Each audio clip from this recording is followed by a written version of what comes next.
Bonjour, bienvenue dans ce nouveau tutoriel.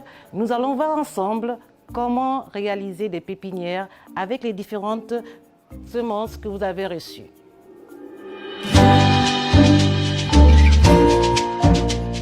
Une pépinière est un endroit qu'on a aménagé pour pouvoir recevoir des graines qui vont germer à cet endroit et qui seront destinées à être replantées ailleurs.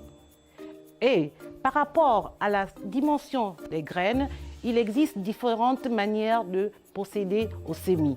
Le semis, qu'est-ce que c'est? Le semis n'est rien d'autre que le fait de prendre notre graine et de pouvoir la mettre dans le sol. Le semis à la volée qui est normalement réservé aux graines très fines, exemple l'amarante, qu'on appelle communément le folon. Pour pouvoir réaliser un semis de folon, donc, nous aurons besoin de notre espace aménagé. La première étape de notre semis à la volée sera d'abord de se procurer un récipient avec de l'eau. Si vous n'avez pas d'arrosoir, il n'y a aucun souci. Vous prenez votre bouteille de plastique, vous la remplissez et vous faites des trous légèrement au niveau du capuchon. Ainsi, nous obtenons un arrosoir qui va nous permettre d'arroser notre espace. On effectue un arrosage léger, pas abondant, léger, juste pour humidifier notre espace. Lorsque notre espace est humidifié, vous pouvez prendre vos semences. Je vais vous montrer à quoi ressemblent des semences de folon. Comme je vous disais, ces semences sont très fines. Donc, il est difficile de pouvoir prendre graine par graine. Dans ce cas, on est obligé de procéder à un semis à la volée. Comment procéder au semis à la volée? Nous avons nos graines. Pour avoir un mélange homogène dans notre espace, il est important de associer à ce volume de semences 2 fois ce même volume de sable.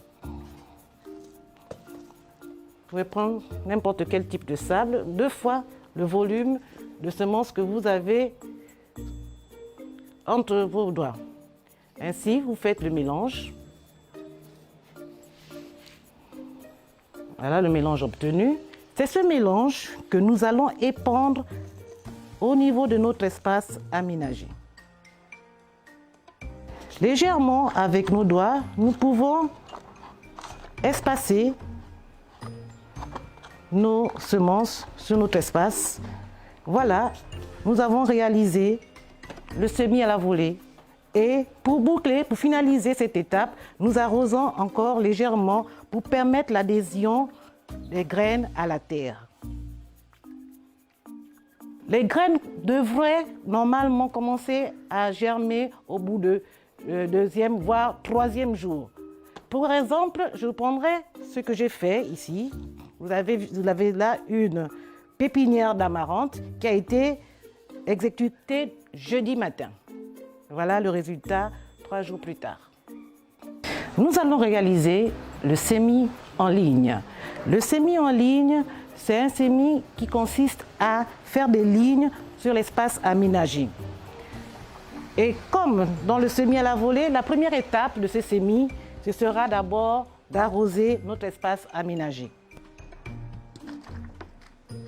Réservé essentiellement pour des graines moyennes, dont la dimension est très moyenne. Exemple, la laitue ou encore le poivron, le piment, l'aubergine, l'oignon. Ce sont des cultures qui passent par la pépinière et qui ont besoin d'un semis en ligne. Nous allons prendre un couteau ou un morceau de bois ou encore notre doigt pour pouvoir faire des lignes. On fait légèrement des lignes d'une profondeur à peu près de 1 à 2 cm. On prend le bâton, légèrement,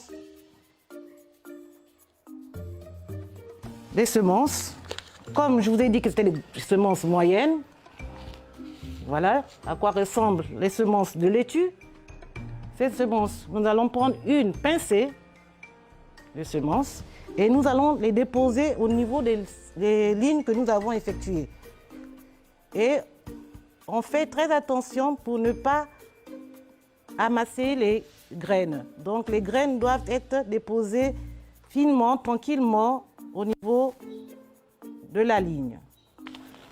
Lorsque nous avons déposé nos graines dans nos lignes, nous allons fermer avec les doigts, tranquillement, nous allons fermer nos lignes.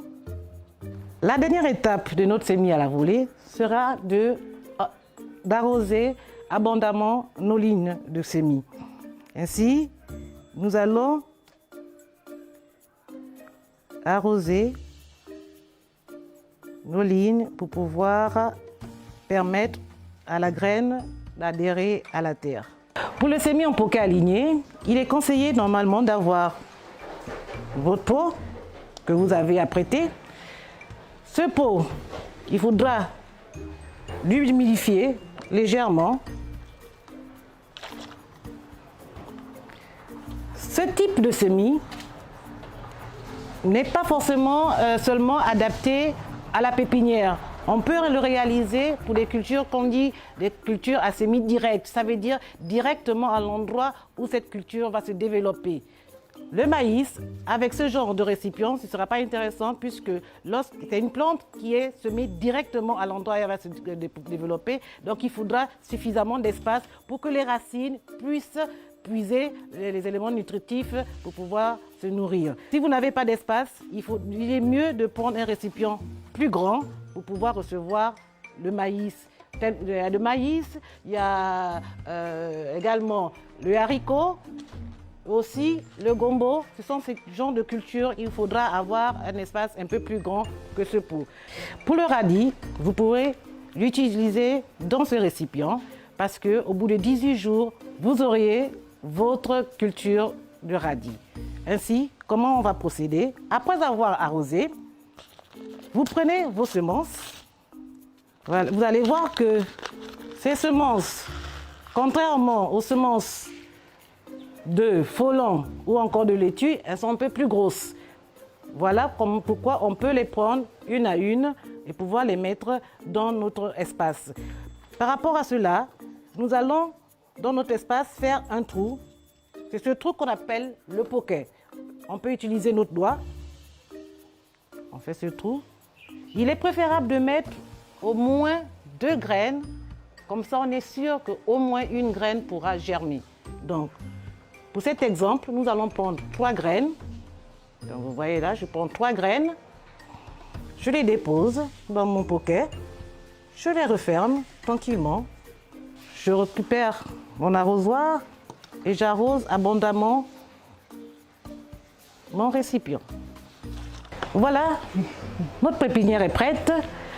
On se donne rendez-vous pour un prochain épisode, cette fois-ci consacré à la réalisation des repiquages.